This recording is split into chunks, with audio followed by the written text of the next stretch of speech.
దృశ్యం 1 వశిష్ఠుడు మరియు దిలీపుడు నారేటర్. గంధర్వ యువకుడి కథ విన్న తరువాత మాఘమాస మహిమను మరింత వివరించేందుకు వశిష్ఠ మహర్షి తిరిగి దిలీపునితో పలికాడు.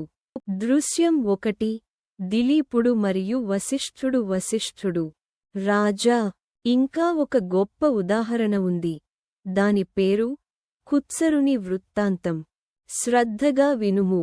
దృశ్యం 2 కుత్సరుని జననం. నారేటర్. పూర్వకాలంలో కుత్సరుడు అనే ఒక గొప్ప బ్రాహ్మణుడు ఉండేవాడు. కరదమ ముని కుమార్తెను వివాహమాడాడు. కొంతకాలానికి వారికి ఒక కుమారుడు జన్మించాడు. దృశ్యం 2 కుత్సరుని జననం. తల్లి సంతోషంతో: స్వామీ, మన ఇంటిలో శ్రీహరి అనుగ్రహంగా పుత్రుడు జన్మించాడు. దృశ్యం 2 కుత్సరుని జననం. తండ్రి ఆనందంతో: ఇతడు ధర్మపరుడు కావాలి, విద్యావంతుడవాలి. దృశ్యం 3 బాలుడి విద్య. నారేటర్.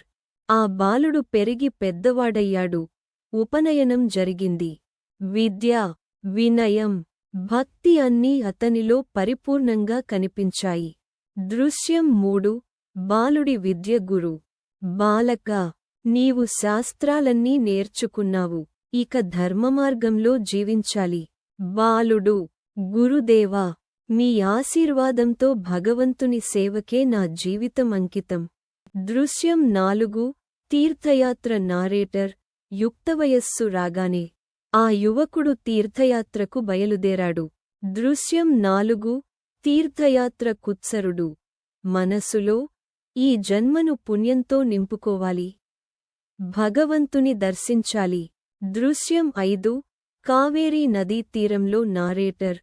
మాఘమాసం వచ్చేసరికి అతడు కావేరీ నదీ తీరానికి చేరుకున్నాడు. దృశ్యం 5 కావేరీ నదీ తీరంలో కుత్సరుడు ఆనందంతో: ఇదే నా భాగ్యం, మాఘమాసంలో కావేరీ స్నానం లభించింది. దృశ్యం 6 3 సంవత్సరాల తపస్సు. నారేటర్.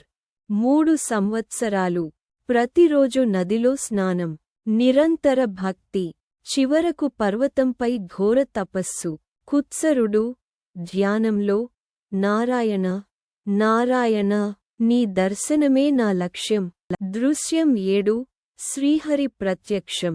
దివ్య కాంతి, శంఖ చక్ర గద. నారేటర్. శ్రీమన్నారాయణుడు ప్రత్యక్షమయ్యాడు. దృశ్యం 7 శ్రీహరి ప్రత్యక్షం. దివ్య కాంతి, శంఖ చక్ర గద. శ్రీహరి: ఓ విప్రకుమారా, నీ మాఘస్నాన భక్తితో నేను ప్రసన్నుడను. ఏమి వరం కావాలి? కోరుకో.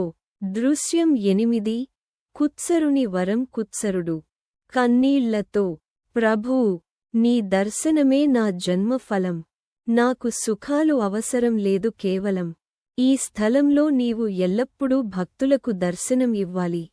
దృశ్యం 9 శ్రీహరి వరదానం. శ్రీహరి స్మితహాస్యంతో: తథాస్తు, నీ కోరిక నెరవేరుతుంది. ఈ స్థలం యుగయుగాల పాటు పుణ్యక్షేత్రంగా నిలుస్తుంది. దృశ్యం 10 తల్లిదండ్రుల వద్దకు. నారేటర్. కొంతకాలానికి కుత్సరుడు ఇంటికి వెళ్ళాడు.